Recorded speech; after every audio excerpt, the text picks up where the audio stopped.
You know, when we talk about Hiroshima, it's often through the lens of history books and statistics, big numbers, big events, but today we're going to do something different. We're going to experience August 6th, 1945, moment by moment, through the eyes of someone who was actually there, a doctor. This is his story. A day that started in total peace and ended in a reality that's almost impossible to imagine. So picture this. The day starts out, well, perfectly. The doctor says it himself. Calm, beautiful, and warm. He's just lounging on his porch, watching the sunlight flicker through the leaves in his garden. It's so normal, so peaceful. And it's that absolute tranquility that makes what happens next so shattering. And just like that, everything changed. He sees this powerful flash of light, and then another one. It's so bright, it actually lights up an old stone lantern in his garden. For just a split second, his brain tries to make sense of it. Maybe magnesium flares, but before you can even finish the thought, his world is literally unmade. The roof, the walls, everything. It just collapses in this violent storm of wood and dust. All right, so this first section is all about those first few seconds after the blast. We're going to follow the doctor as he tries to even comprehend the wreckage of his own home and the frankly shocking state of his own body. What's so wild here is this incredible sense of detachment he has. He's standing in his garden, and his clothes are just gone. There's a huge splinter sticking out of his thigh, his side is bleeding, his cheek is torn open, and yet he just calmly pulls a piece of glass from his own face, wondering what in the world happened. It's a classic, textbook response to profound shock. But then, as that initial numbness starts to wear off, something much more primal takes over: fear. And the very first coherent thought that cuts through all that chaos isn't for himself, it's for his wife, Yeko-san. He feels this rush of blood, and his mind immediately jumps to the worst possible conclusion. But that terror for his own life, it's instantly channeled into a panicked scream for his wife. The abstract horror of the situation just became incredibly personal, right now.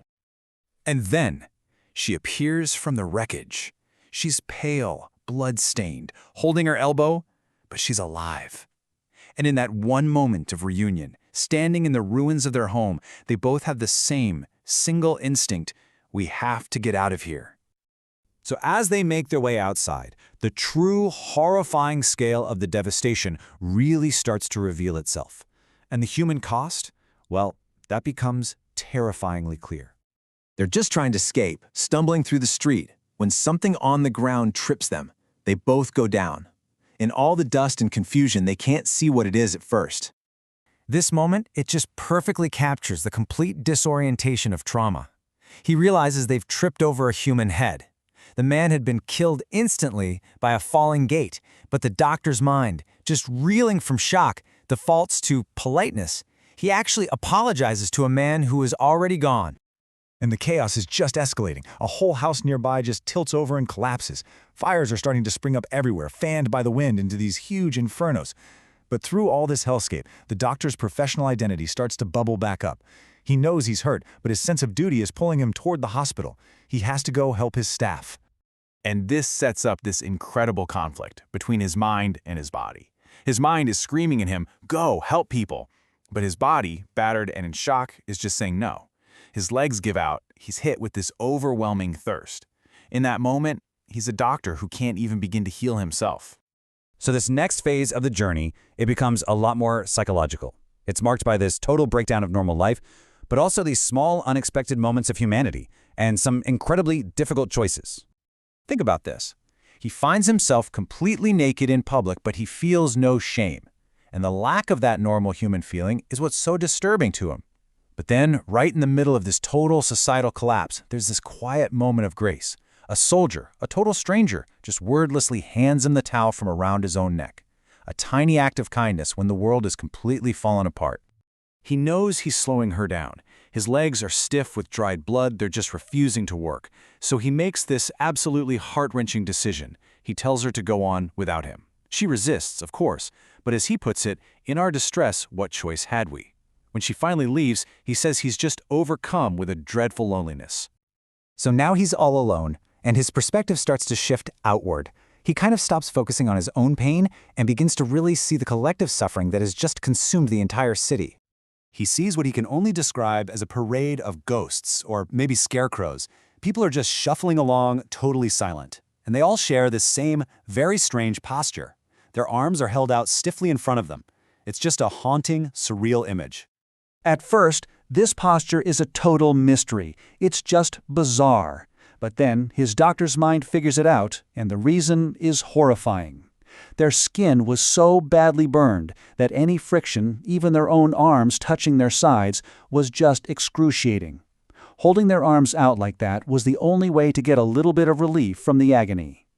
And he goes through the same slow, dawning realization about another bizarre detail. He sees a naked woman and child, and his confused mind wonders if they've just come from the public bathhouse. But then he sees another naked man, and another, and it finally clicks. The blast itself, this strange thing, had literally stripped everyone of their clothes. And all of this leads him to his most profound observation. He sees an old woman on the ground whose face is just a mask of suffering, but she is completely silent. And then he looks around and he realizes she's not the only one. And this is the detail that seems to haunt him the most. In a city filled with unimaginable pain, a place that should be echoing with screams and cries for help, there was instead this deep, unsettling, collective silence. It's a silence born from a trauma so immense, so total, that it pushed people beyond the very ability to cry out. The shock was simply too deep for sound. The doctor's account really pushes us to the absolute edge of human experience. And it leaves us with this one haunting question to sit with. In the face of the truly unimaginable, what is left when even the screams are gone?